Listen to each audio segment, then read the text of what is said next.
The Audit of Clarity.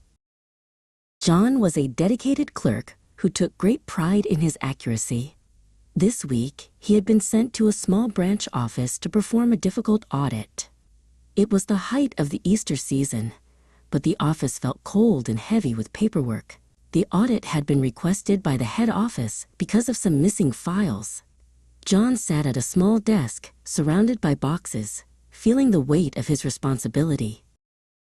He opened a complex spreadsheet on his computer and began to compare the numbers. Almost immediately, a strange discrepancy was noticed. The digital records did not match the physical receipts in the boxes. John knew that compliance with company policy was mandatory, and even a small error could be a sign of a larger problem. He rubbed his eyes, hoping he was just tired.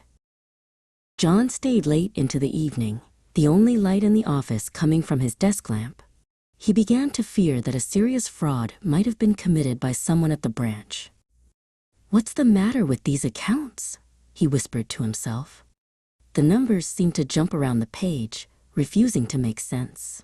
The more he looked, the more confused he became. The next morning, John decided he needed to clear his head.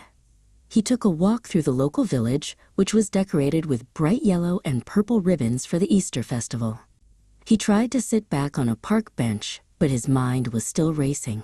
He realized he had mistook the day for the local market. The square was empty and quiet, leaving him alone with his thoughts. Near an old stone chapel, John met a man named Elias. Elias was a local shepherd who often helped the village pastor with the Easter preparations.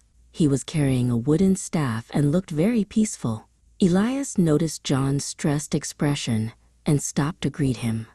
"The truth is often like a sheep that has wandered off," Elias said kindly. "It is rarely lost. It is simply waiting to be found." Elias invited John to a small cottage nearby to rest. He poured John a glass of chilled eggnog, a local holiday tradition.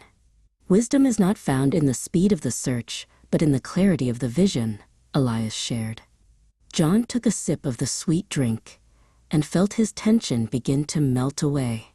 He realized he had been looking at the totals, but he hadn't been looking at the people behind the numbers.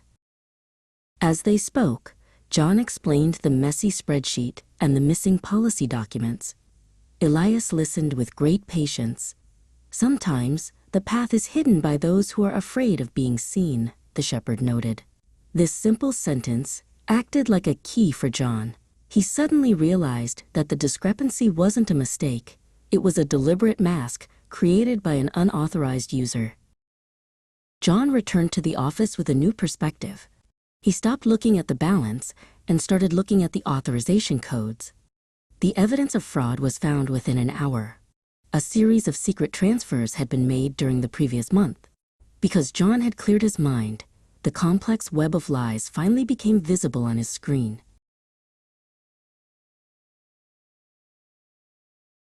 The report was finally completed and sent to the directors. John had to get dressed up for a final meeting with the regional managers to present his findings. He put on his best suit and straightened his tie.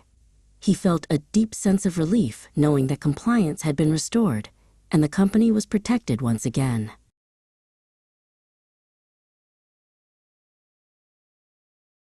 On Easter Sunday, John joined Elias and the villagers for the morning service. The sun shone brightly on the ribbons, dancing in the breeze. John thanked Elias for his wisdom. "You found what was missing," Elias said, shaking his hand. John smiled, realizing that clarity was the greatest gift he could have received. The messy audit was over, and his mind was finally at peace.